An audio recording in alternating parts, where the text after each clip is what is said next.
Hello students, in the last lecture we discuss about electric flux.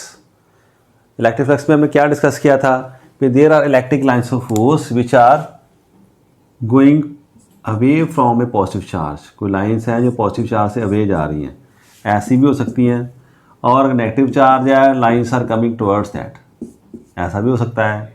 कोई ऐसे दो plates हैं हमारे पास चार्जेस की, उसमें लाइन्स ऐसे पैरेलल हो सकती हैं। There may be any case the lines of force are there in the space, कहीं पर हैं।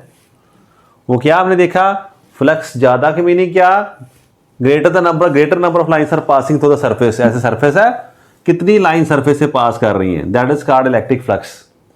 हमने क्या देखा, जितनी लाइन ज़्यादा होगी उतना फ्लक्स ज़्यादा, उतना इलेक्ट्रिक फील्ड क्या होगा वहाँ पर ज़्यादा होगा। तो ये इलेक्ट्रिक फ्लक्स था। अब बात आई इलेक्ट्रिक फ्लक्स का चार्ज के साथ क्या लेना देना है, तो गॉस ने इस पर स्टडी किया। तो आज हम डिस्कस करने चाह रहे हैं गॉस लॉ इन इलेक्ट्रोस्टैटिक्स। बड़ा इंपॉर्टेंट लॉ है, जिसके बेस पर काफ़ी एप्लीकेशंस होगी। तो what is Gauss law in electrostatics? Let us see that it states that total electric flux through a close surface is equal to 1/ε0 times the total charge enclosed by the surface. यहाँ पर हमने क्या लिखना था, times लिखना चाहिए था।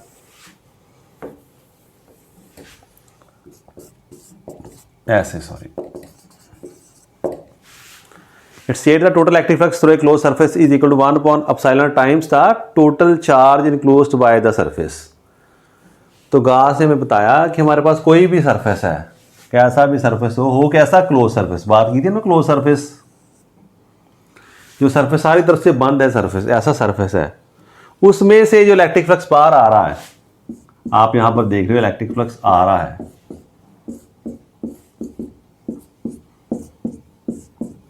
कहां से आ रहा है, कोई बात तो होगी। तुम्हें पता है जो इलेक्ट्रिक फ्लक्स है पॉजिटिव चार्ज से बाहर की तरफ से आता है और नेगेटिव की तरफ से आता है। इट मीन्स इसके अंदर कहीं पर क्या पॉजिटिव चार्ज है। तो कहता हो सकता है जहां पर कोई चार्ज है, वो मान लो चार्ज कितना, क्यू चार्ज है, चार्ज क्यू यहाँ पर पड़ा है, ये पॉजिटिव चार्ज है। इस चार्ज से जो जा रहा है उससे हम कह सकते हैं दिस, जितना टोटल चार्ज है उसको किससे मल्टीप्लाई कर दो, इससे, तो उतना इलेक्ट्रिक फ्लक्स होगा।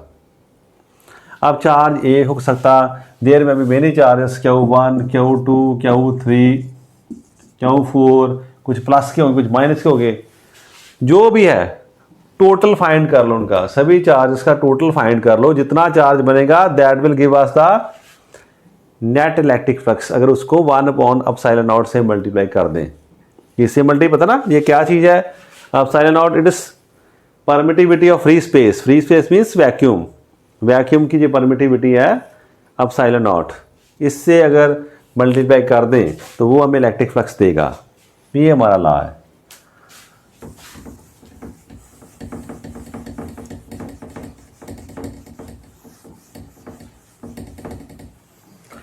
इसको आप, ये फाई सिंबल हमने यूज़ किया था फ्लक्स के लिए, टोटल फ्लक्स उतना है। तो फ्लक्स को हम ऐसे भी लिख सकते हैं ना, तो इसको मैं रब कर देता हूँ, तो आप ऐसे यूज़ कर लो उसको, ऐसे। वैसे भी लिखना है तब भी ठीक था, ऐसे भी ठीक है।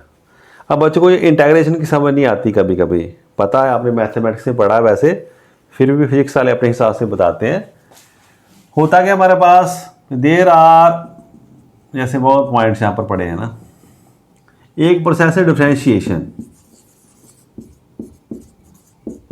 पढ़ी आपने, डिफरेंशिएशन भी पढ़ी होगी। एक है इंटीग्रेशन, दोनों स्टडी के मेथड से। एक तो डिफरेंशिएट कर दो, बड़ी चीज़ को स्टडी करना है, डिफिकल्ट लगे इसको छोटे छोटे कर दो, इसके पार्ट्स कर दो, बड़े छोटे छोटे पार्ट्स कर दो। तो छोटे छोटे पार्ट्स कर दिए तब स्टडी की, इसे कहते हैं डिफरेंशिएशन, डिफरेंशिएट कर दो। इंटीग्रेट का मतलब इनको ऐड अप कर दो, जैसे हमारे पास ये इस वर्ड से आता समेशन, सम करते ना, ये क्या होता है सम, तो ये सम का एस है, इसको थोड़ा ऐसे लिखना शुरू कर दिया उन्होंने। तो इट इज फॉर समेशन, ये समेशन से हमारे पास आ रहा है, इसका मीनिंग क्या है इंटीग्रेशन का, इंटीग्रेट कर दो, जोड़ दो। अब किसको जोड़ना है वो बात हम कर रहे हैं। अगर तो कोई प्रॉपर्टी हमारे पास है, जो लाइन पर हम कोई बात ढूंढ रहे हैं, कोई लाइन हमारे पास ऐसी है, इस लाइन के छोटे छोटे पार्ट्स हैं यहाँ पर। एक पार्ट का नाम क्या, डीएल, छोटा सा पार्ट है वो क्या, डीएल। इस लाइन का कोई हिस्सा डीएल। मैंने कहा अभी सारी लाइन को इंटेग्रेट कर दो, सबको जोड़ दो, जैसे ऐसे डीएल हैं छोटे छोटे सारे, सभी को जोड़ दो। जो स्मॉल पार्ट्स हैं हमारे पास जितने मर्जी हो सभी को एडअप कर दो, तो हम ऐसे कहते हैं डीएल। इसे कहते हैं line integration.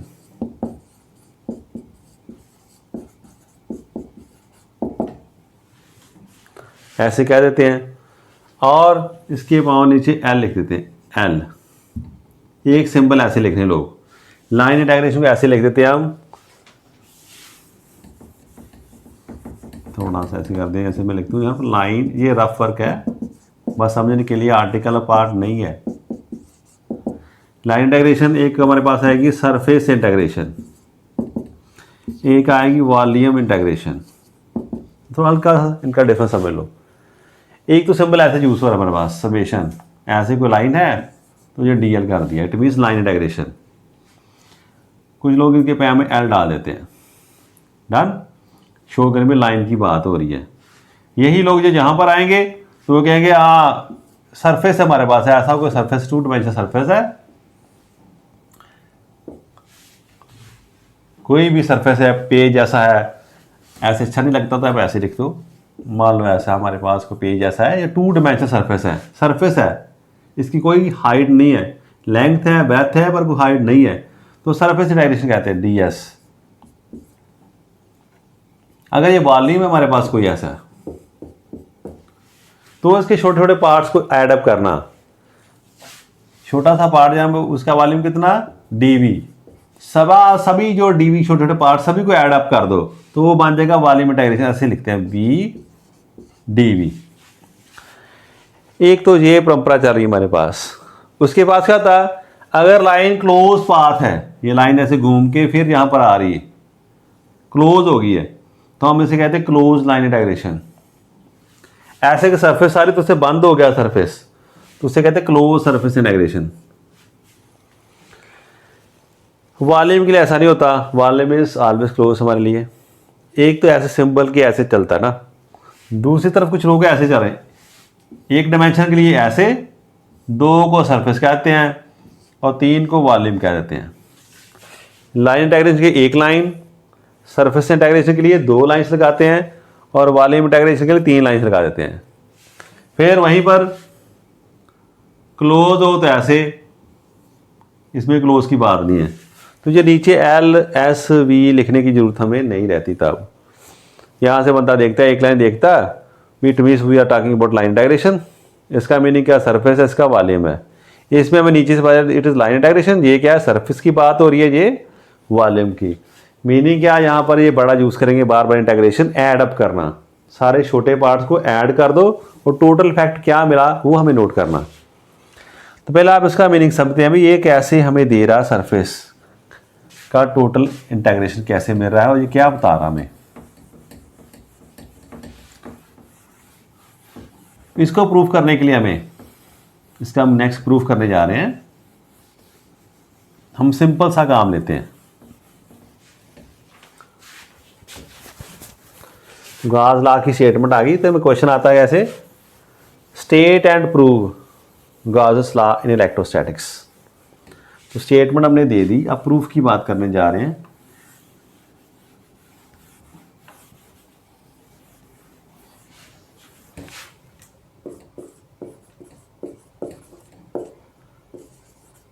Late there B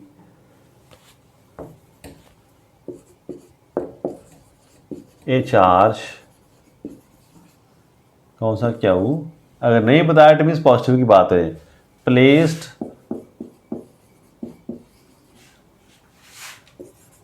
at the center of a sphere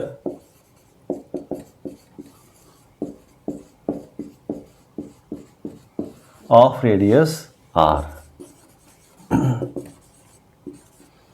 इसका r रेडियस है, उस स्फीयर के हमने सेंटर पर चार्ज क्या रख दिया। तो कैसी सिचुएशन है हमारे लिए,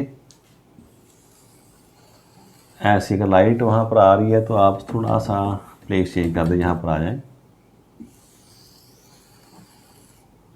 ये स्फीयर बन चुका हमारा, इसका सेंटर मान लो यहाँ पर है और सेंटर पर हमारे पास ये प्लस क्यू चार्ज पड़ा है।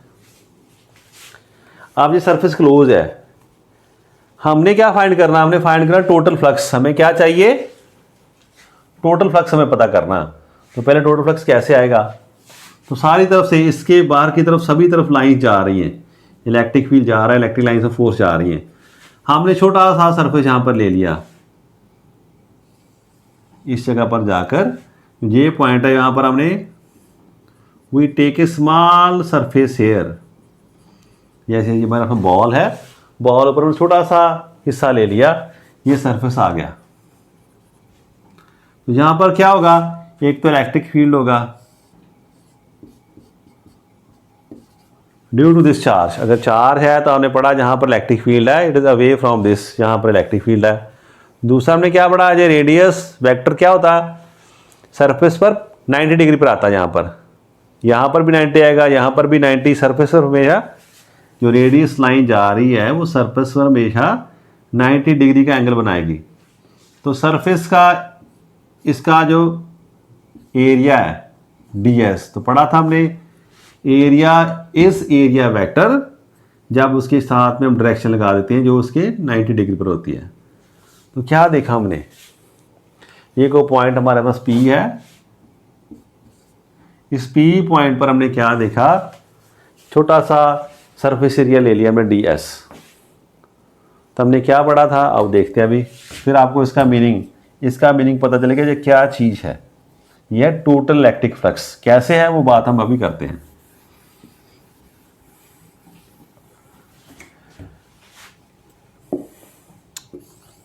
Let there be a point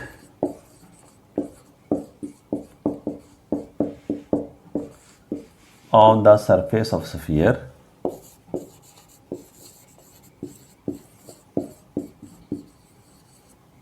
done ds be small area vector at P, या इसको और सिंपल कर दो, लेट ds भी स्मॉल एरिया, ऐसे लिख दो, अराउंड P। ये भी हो गया बात हमारे पास, एरिया भी आ गया। अब electric flux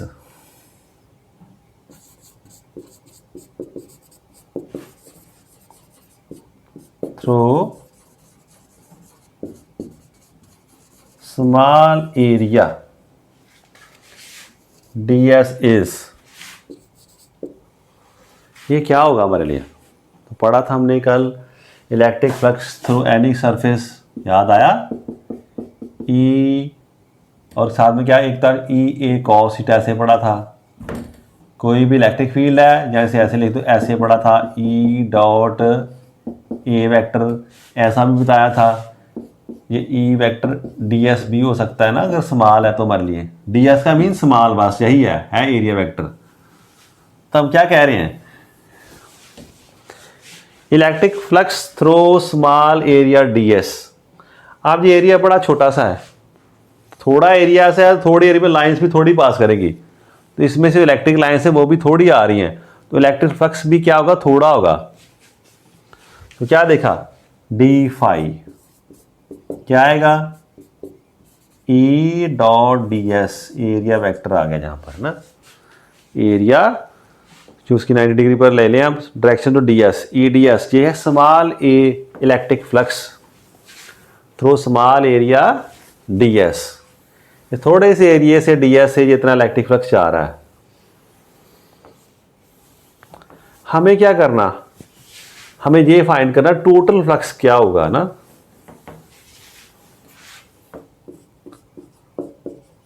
total electric flux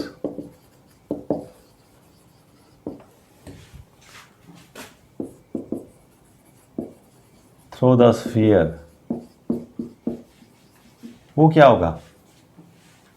अब हम क्या करेंगे, जितने भी ऐसे और एरियाज हैं, अभी डायग्राम में ड्रा करना आपने, जैसे भी ऐसे और एरियाज जितने भी डीएस ऐसे छोटे छोटे, सभी को आप क्या करो,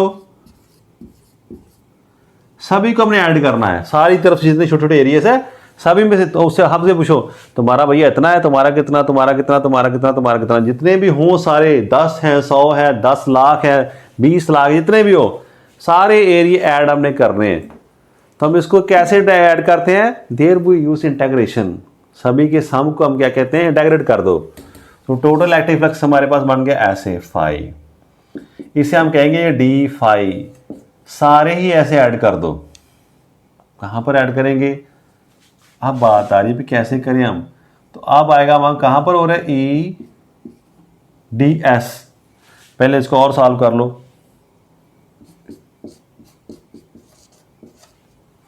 ई D S cos 0 degree, because both are in the same direction, दोनों की डायरेक्शन क्या है, सेम, तो क्या आ गया हमारे लिए, ई डी एस ही रह गया। कॉस 0 कितना होता है, 1 होता है।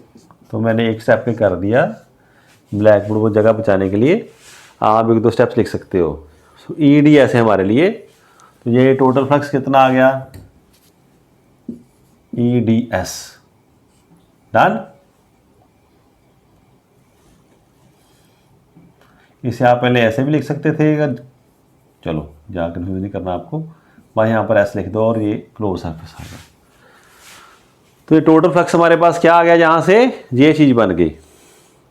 डी फाई क्या था, अगर कोई लिखना चाहता तो लिखो मत, आप समझना बस, आपने ये स्टेप लिख लिया आपने, वैसे बता रहा हूँ। डी फाई क्या है इसमें देखो, तो डी फाई क्या है, ई डॉट डी एस, और ये गाड़ी आगे सॉल्व होगा, तो ये चीज़ हमारी आ गई, इस तरफ से ये रास्ता बन गया, this is our total flux. इसलिए मैंने कहा था आप ऐसे भी लिख सकते हैं simply.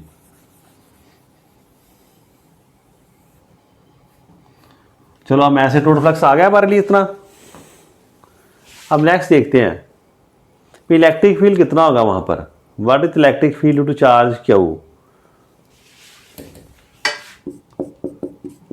Electric field at point P due to charge Q. इसको करने के बड़े तरीके हैं, डिफरेंट ऑथर्स डिफरेंट तरीके से करते हैं, सबका मतलब एक ही होता है ना। तो जो भी बता रहा आपको उसकी बात आपने समझनी अच्छे से, ये नहीं कह रहे हमारी बुक ठीक है उसकी बुक गलत है, ऐसा नहीं। कितना होता इलेक्ट्रिक फील्ड, पढ़ा आपने, 1/4 पाई एप्सिलॉन नॉट, सिंपल वाला केस रह रहे, वैक्यूम की बात कर रहे हैं हम। अब 4 कितना और साथ में डिस्टेंस का स्क्वायर, ये है इलेक्ट्रिक फील्ड का मैग्नीट्यूड हमारे लिए। तो देयरफॉर फाई कितना आ गया हमारा, फाई आ गया, ई की जगह ये फिल कर दिया हमने,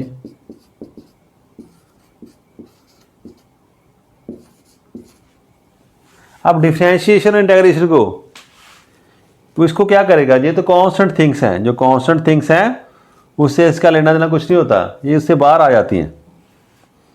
जो वेरिएबल है ये वेरी करता है ना, ये स्मॉल है, हर जगह पर जो डिफरेंट डिफरेंट है, इसको हमने ऐडअप करना है। तो क्या करें हम, तो इंटीग्रेशन में से चीज़ें बाहर आ जाती हैं, ऐसे क्यू, ये भी बाहर आ गया, सारा का सारा आ गया, 1 आ गया, ये भी आ गया हमारे लिए, क्यू अपॉन आर स्क्वायर भी आ गया। आर स्क्वायर क्या है, बिकॉज आर इज रेडियस, तो रेडियस हर जगह का डिस्टेंस क्या होगा, आर ही होगा। डायग्राम मैंने खराब कर दिया, आपने पहले वाली बनानी थी, बस हर तरफ आर आ रही है, तो इसलिए आर भी कांस्टेंट है, तो वो भी बाहर आ गया, अंदर क्या रह गया हमारे लिए, सिर्फ इतना। इसका मीनिंग क्या है, सभी को सम कर दो, नीचे एस डाल देना सरफेस के लिए। वो कह रहा है सभी को सम कर दो, जितने भी ऐसे हैं छोटे छोटे से, तो सारे ऐड कर दोगे तो क्या बन जाएगा, सारा सरफेस एरिया कवर कर दिया। तो ये क्या हमारे पास आ गया,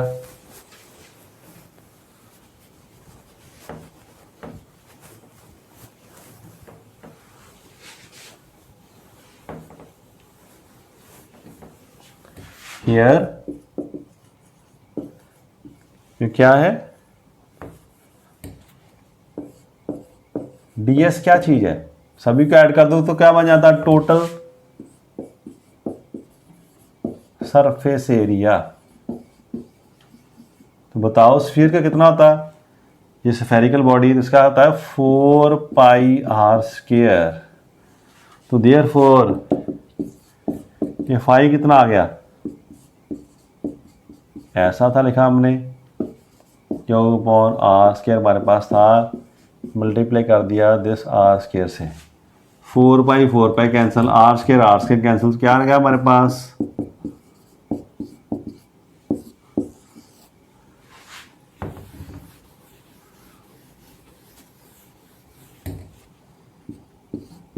तो ये क्या आता है, चाहे ऐसे लिख दो,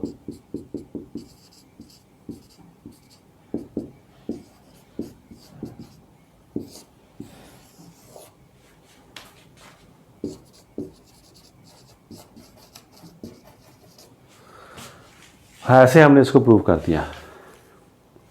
total flux, electric flux coming out of a close surface is given by this 1/ε0 times the charge inside that.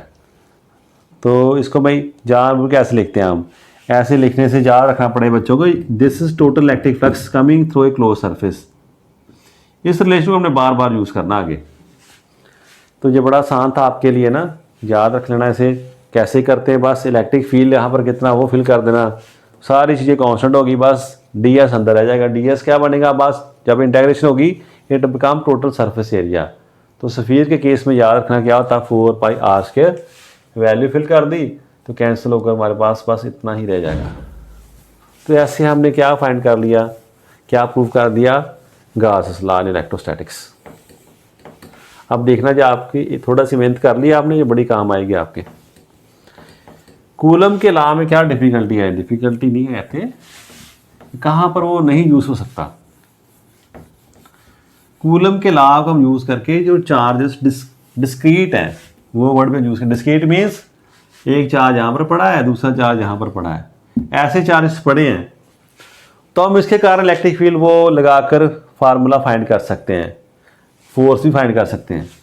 But जब चार्जेस बहुत ज़्यादा हो जाएं और ऐसे कॉन्टीन्यूसली डिस्ट्रीब्यूट करें, जहाँ पर सारे पे चार्ज है ना ऐसे लगा, इसके कारण ऐसी डिस्ट्रीब्यूशन के कारण जब इलेक्ट्रिक फील्ड फाइंड करने होते हैं तब डिफ़िकल्टी आती है। तो गॉस ने ऐसा मेथड डिवाइस किया कि हम फ्लक्स के तरीके से करें तो हमारे इलेक्ट्रिक फील्ड फाइंड करना आसान हो जाता है। अब हम इसकी एप्लीकेशंस करेंगे, बट उससे पहले क्या, गॉस के लॉ से कूलम का लॉ बन जाता है कैसे, तो वो देखें हम, deduction of Coulomb's law from Gauss law, ये बताने के लिए कि दोनों अलग नहीं है।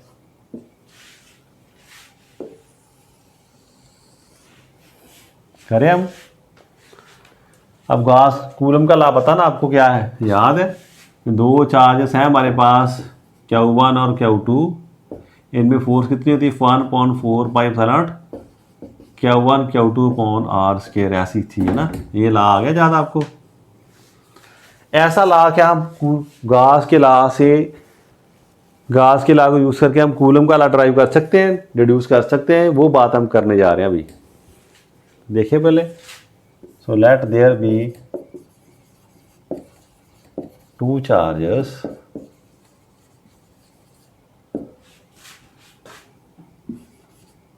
ऐसा नाम आता है इसका, सिंपल करें Q and Q0,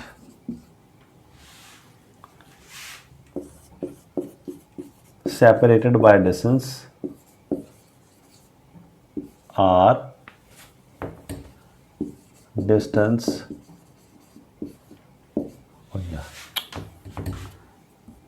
distance r in vacuum, vacuum में रख दिया हमने, अपना काम आसान कर दिया। ऐसे दो चार्जेस पड़े हमारे पास, ये चार्ज यहाँ पर Q पड़ा है और यहाँ पर चार्ज क्या है, Q0 है। हमने क्या फाइंड करना, हमने तो फाइंड करना था कूलम का लॉ, वो मालूम में पता नहीं अभी है ना। तो हम कौन सा लॉ अप्लाई करेंगे, गॉस लॉ। तो गॉस लॉ को अप्लाई करने के लिए हमें क्या चाहिए, हमें क्लोज सरफेस चाहिए। कौन सा सरफेस चाहिए, क्लोज सरफेस। तो जितनी भी आगे हम करेंगे डायग्राम, जहाँ आर्टिकल्स करेंगे उसमें हम कोई ना कोई क्लोज सरफेस ड्रा कर रहे हैं। तो इसको हमने देखा भी स्फीयर बन जाए तो बड़ा अच्छा रहेगा हमारे लिए। इसको सेंटर पे रख दो और ऐसे स्फीयर ड्रा कर दो, जितना आर डिस्टेंस है हमारा, इसके रेडियस के हिसाब से we draw a sphere. So keeping Q at center, draw a, इसे हम कहते हैं गार्डियन सरफेस होता है ना, तो यार guardian word, guardian sphere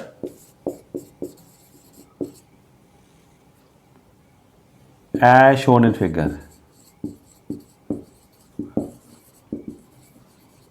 done, ये पता चल गया आपको बात।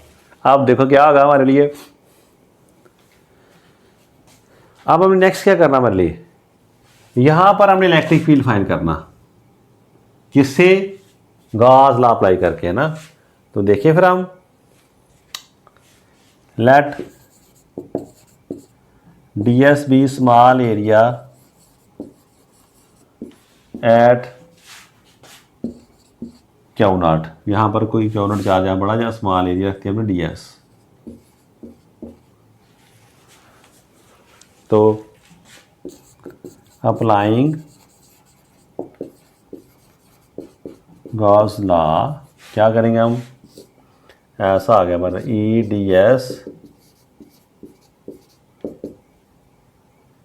चार कितना, ये इस चार के कारण है यहाँ पर, इसके बाद नहीं अभी कर रहे, इस चार के कारण यहाँ पर देखें इलेक्ट्रिक फील्ड कितना है इस पॉइंट पर, वो अब देख रहे हैं। तो क्या देखा हमने, इतना इलेक्ट्रिक फील्ड आता हमारे लिए। अब उस पॉइंट पर देखो E and D S,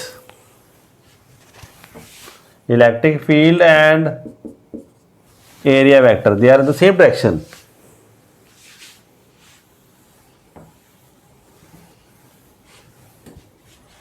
So at Q naught,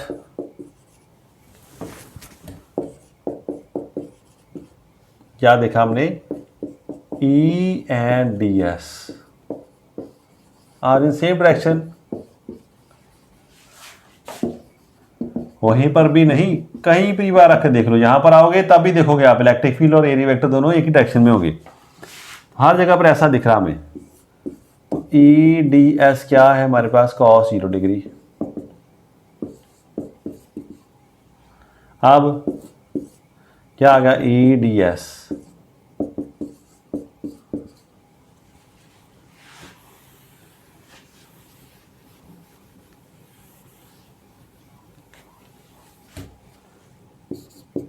as all points on surface are at same distance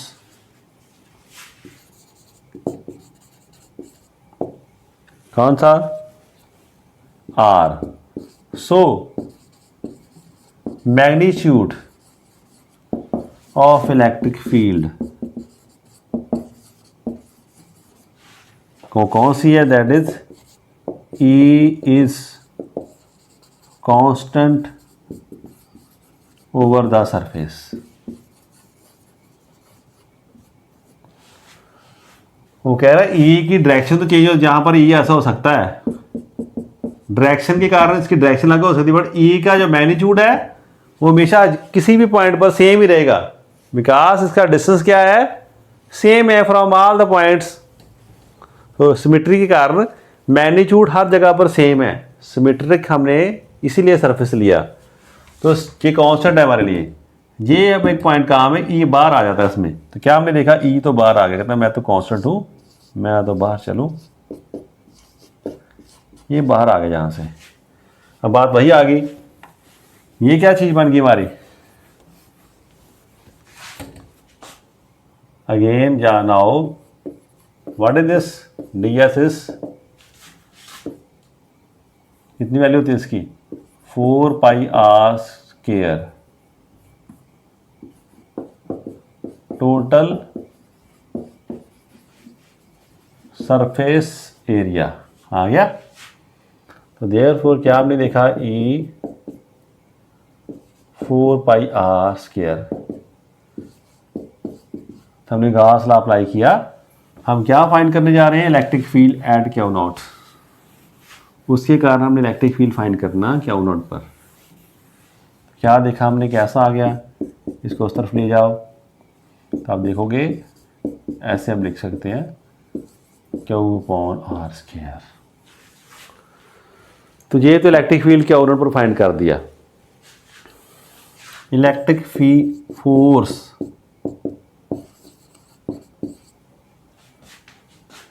on Q not is, क्या पढ़ा हमने, याद आया, एफ क्या होती है, Q0E। याद है इलेक्ट्रिक फील्ड क्या होता है, E = F/Q0। Electric force per unit charge, तो फोर्स क्या आ गई, Q0E। चार्ज को, कोई भी चार्ज पड़ा यहाँ पर, इस पर कितनी फोर्स लग रही है, अगर मान लो E इलेक्ट्रिक फील्ड है तो इलेक्ट्रिक फील्ड को इस चार्ज से मल्टीप्लाई कर दो, that will give the force acting on this charge. तो चार्ज तो Q0 था, पर उसके ऊपर कितना इलेक्ट्रिक फील्ड लग रहा है, E, किसके कारण, Q कारण। तो फोर्स कितनी होगी, Q0E। तो वैल्यू फिल कर दें, क्या आप देखोगे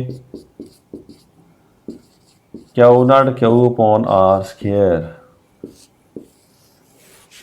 विच इज, ये क्या है, ये तो कूलम लॉ बन गया, which is Coulomb's law. So hence we have deduced Coulomb law from Gauss law. ऐसे हमने कूलम लॉ को ड्राइव कर लिया, डिड्यूस कर लिया गॉस लॉ से। तो ये एप्लीकेशन आ जाती कभी कभी, drive coulomb law from Gauss law. तो ये दो बातें हमने मेन कर ली अब इसमें। अब थोड़ी सी बात हम डिस्कस करेंगे डिस्ट्रीब्यूशन के बारे में, चार्ज डिस्ट्रीब्यूशन की बात करेंगे। ये आपने समझनी बात ज़्यादा, समझ इसलिए कि नेक्स्ट जो आर्टिकल्स आ रहे हैं आपके, वहाँ पर आपके काम आएगी। तब आप नहीं मुझे कहोगे भाई ये कहाँ से आ रहा, तो इसलिए आप अभी समझ लो। बात करेंगे charge distribution.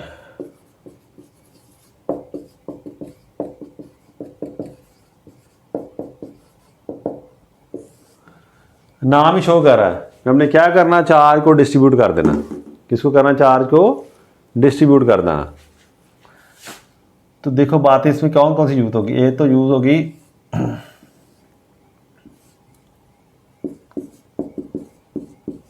Discrete distribution.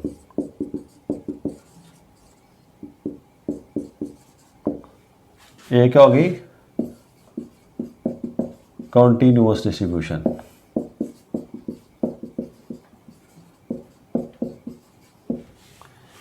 Discrete का मीनिंग क्या है या डिसकॉन्टिन्यू का मीनिंग क्या है, तो चार्ज पड़े हैं, अलग अलग से पड़े हैं। एक चार्ज यहाँ पर Q1 पड़ा है, कोई चार्ज यहाँ पर Q2 पड़ा है, कोई यहाँ पर Q3 पड़ा है, Q4 पड़ा है, ऐसे एंड सो ऑन। चार्ज आपस में टच नहीं कर रहे, उनमें कोई डिस्टेंस है, वो दूरी अलग अलग से पड़े हैं, दिख रहे हैं हमें, एक यहाँ पर, एक वहाँ पर, एक वहाँ पर पड़ा है। ऐसी डिस्ट्रीब्यूशन हम कहते हैं डिस्क्रीट डिस्ट्रीब्यूशन। और कॉन्टिन्यूस कैसे है, चार्ज क्या हमने ऐसे फैला दिया, चाहे एक लाइन पे फैला दिया, पूरी लाइन पर चार चार चार चार चार ऐसे चार्ज आ रहा है ना, जैसे मान लो इसमें जो स्याही है वो चार्ज डिस्ट्रीब्यूट कर रही है ना, चलती रहेगी। ऐसे कोई सरफेस हमारा, इसमें सारे पर हमने चार्ज डिस्ट्रीब्यूट कर दिया, ऐसे इसको पूरा पेंट कर दिया चार्ज के साथ। चार्ज पास पास एक दूसरे पास खड़े हैं, ऐसे लगे लगे ना, बहुत थोड़े चार्जेस हैं पर है पूरी तरह आपस में सटे हुए ना, साथ साथ लगे हैं। तो ये हमारा क्या हो गया, कॉन्टीन्यूस डिस्ट्रीब्यूट। ऐसे वॉल्यूम पूरा का पूरा चार्ज, जैसे मान लो चार्ज हमारे पास क्या हो, जैसे आटा लेते हैं हम ना, आटा लिया उसके पेड़े बना के डाल दी दूर दूर, तो ये हो गया डिस्क्रीट डिस्ट्रीब्यूशन। अब पूरा उसको ऐसे फैला दिया लाइन पर, पूरा पाउडर ऐसे बिछा दिया चार्ज का आटे का, तो यार that is line distribution. Line distribution हो जाती है ऐसे। ये क्या हो गया हमारा सरफेस डिस्ट्रीब्यूशन, और ये क्या आ जाएगा वॉल्यूम डिस्ट्रीब्यूशन। एक तो ऐसे होगा, वॉल्यूम में क्या पूरा उसको ऐसे पैसे लड्डू की तरह बना दिया, बड़ा सा एक पैकेट यहाँ पर रख दिया, सारे पास पास पार्टिकल्स खड़े हैं, सभी चार्जेस पास पास खड़े हैं, तो ये सरफेस पर डिस्ट्रीब्यूट कर देते हैं ऐसे। तो ऐसे डिस्ट्रीब्यूशन आ जाती है। डिस्क्रीट, इसके बारे में हम बात कर रहे थे कूलम के लॉ के हिसाब से, है ना। अब ज़्यादा बातें हम करेंगे कॉन्टीन्यूस के, जिसको मैं रब कर रहा हूँ, आपका ध्यान डिस्टर्ब ना हो, तो इसे मैं छोड़ रहा हूँ फिलहाल। अब कॉन्टीन्यूस की बात कर रहे हैं। डिस्क्रीट में भी ऐसा होता है, यहाँ पर दो वर्ड और आ सकते हैं इसके आगे फर्दर, यूनिफॉर्म है या नॉन यूनिफॉर्म है। यहां पर भी आ सकता था यूनिफॉर्म है, नॉन यूनिफॉर्म मीन्स सभी जगह एक सा, बिल्कुल एक से डिस्ट्रीब्यूशन है। और नॉन यूनिफॉर्म मीन्स कहीं पर ज़्यादा कहीं पर कम। जैसे मैंने लाइन ड्रा करनी है ऐसे, तो कहीं पर मैंने थिक कर दी, यहाँ से पतली सी, फिर यहाँ से, तो यहाँ पर चार्ज ज़्यादा हो गया, डिस्ट्रीब्यूशन यहाँ पर कम होगी, यहाँ पर ज़्यादा। ऐसे सरफेस पर किया तो मैंने कॉन्टिन्यू डिस्ट्रीब्यूशन में, कहीं पर डेंसिटी ज़्यादा, कहीं पर जो डेंसिटी कम होगी मेरे पास। सिमिलरली जैसे हमने वॉल्यूम में किया, तो उस वॉल्यूम में कहीं पर कंसंट्रेशन ज़्यादा चार्ज की, कहीं कहीं पर कम है, डेंसिटी कहीं पर कम है, तो वो होगी नॉन यूनिफॉर्म। हमने और सिंपल केस करना, हमने करना यूनिफॉर्म वाला केस। डन। तो हम क्या करेंगे, ये यूज़ करें, यूनिफॉर्म कॉन्टिन्यूस डिस्ट्रीब्यूशन की बात हम करने जा रहे हैं।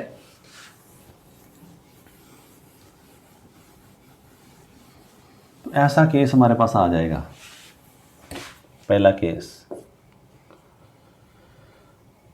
यूनिफॉर्म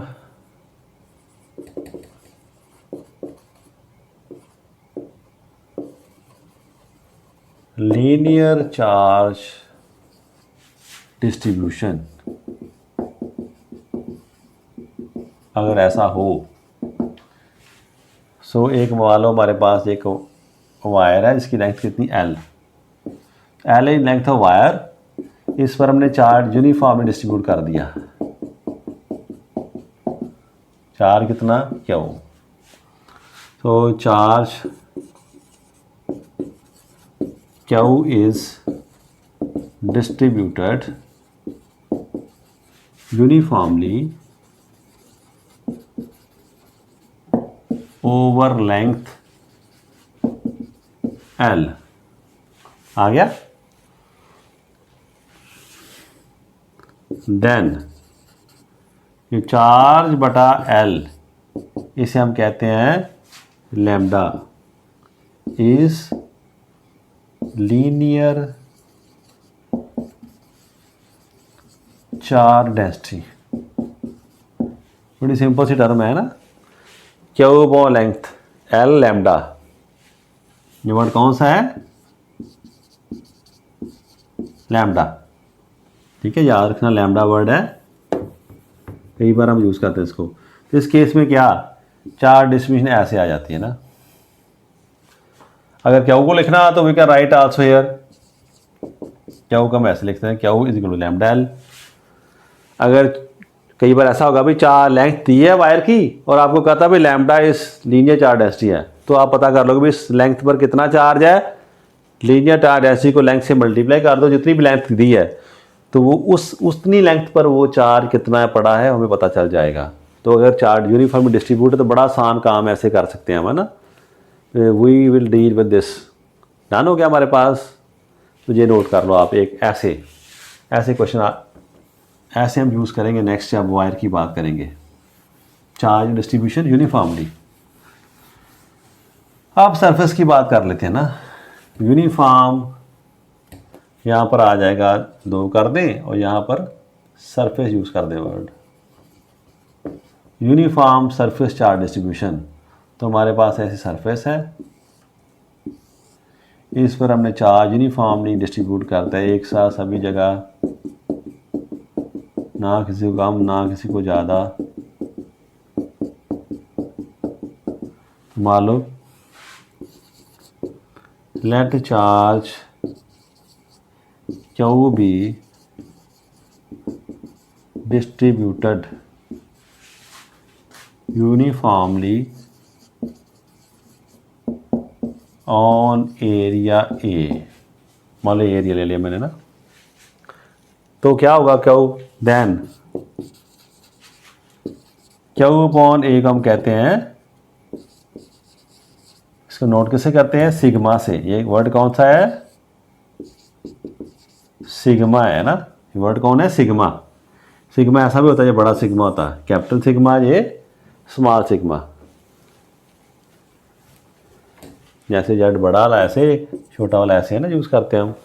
तो सिग्मा आ गया हमारे पास, sigma is surface charge density, इसे हम कहेंगे सरफेस चार्ज डेंसिटी है, चार्ज अपॉन एरिया। तो चार्ज को हम ऐसे कभी यार लिखा होगा, हमें चार्ज दिया नहीं, हमें क्या दिया है, एरिया दिया और डेंसिटी दे दी चार्ज की, तो दोनों को मल्टीप्लाई कर देंगे तो हमारे पास क्या आ जाएगा, चार्ज। ये रिलेशन भी याद रखना हमने, ऐसा हो गया। फिर एक बार हमारे पास आएगा वॉल्यूम के लिए, तो मैं यहाँ पर कर दूँ, अब क्या आ जाएगा, यहाँ पर वॉल्यूम की बात आ जाएगी। यूनिफॉर्म वॉल्यूम चार्ज डिस्ट्रीब्यूशन, तो मान लो कोई वॉल्यूम हमें दिया है, ऐसा कोई वॉल्यूम है, वॉल्यूम में सारी अंदर, पूरा अंदर चार्ज ही चार्ज हमने भर दिया पूरी तरह, सारी तरफ चार्ज। लेट चार्ज क्या भी distributed uniformly on volume we, तो फिर हमारे पास क्या आ जाएगा, क्यू अपॉन वी। इसे हम किससे नोट करते हैं, रो से। किससे, ये वर्ड कौन, रो, इसको बोलते हैं रो, रोने वाला रो नहीं, रो, ये रो आ गया हमारे लिए। इस क्या है, ये वॉल्यूम चार्ज डेंसिटी, ये भी आ गया। तो ऐसे अगर चार्ज फाइंड करना हो तो हम क्या कहेंगे, रो को मल्टीप्लाई कर दें बी से, ऐसा सकता है ना। सो ये भी हमने ख्याल रखना, चार्ज डिस्ट्रीब्यूशन से ऐसे होती है। सो अगर चार्ज और वॉल्यूम दिया हो तो हम डिस्ट्रीब्यूशन जो डेंसिटी फाइंड कर सकते हैं, डेंसिटी और हमें दिया हो वॉल्यूम, तो हम दोनों को मल्टीप्लाई करके चार्ज फाइंड कर सकते हैं। तो अब जब नेक्स्ट एप्लीकेशंस करेंगे हम, तो हमारे पास कौन सी एप्लीकेशन होगी, एक तो लाइन डिस्ट्रीब्यूशन ऑफ चार्ज, उसमें हमें पढ़ाया जाएगा कि लाइन दी है, एक वायर है हमारे पास, स्ट्रेट वायर है, उस पर चार्ज पड़ा है, तो उसके आसपास कितना इलेक्ट्रिक फील्ड होगा वो फाइंड करना। कभी हमें कहेंगे कि शीट हमारे पास पूरी है जिसको हमने चार्ज दे दिया ना, तो उस शीट के चार्ज के कारण उस पर इलेक्ट्रिक फील्ड कितना पड़ रहा है बाहर। कभी हमें कहेंगे कि हमें स्फीयर दे दिया, उस पर चार्ज दिया है। तो ये सभी एप्लीकेशंस हैं which are based upon Gauss law.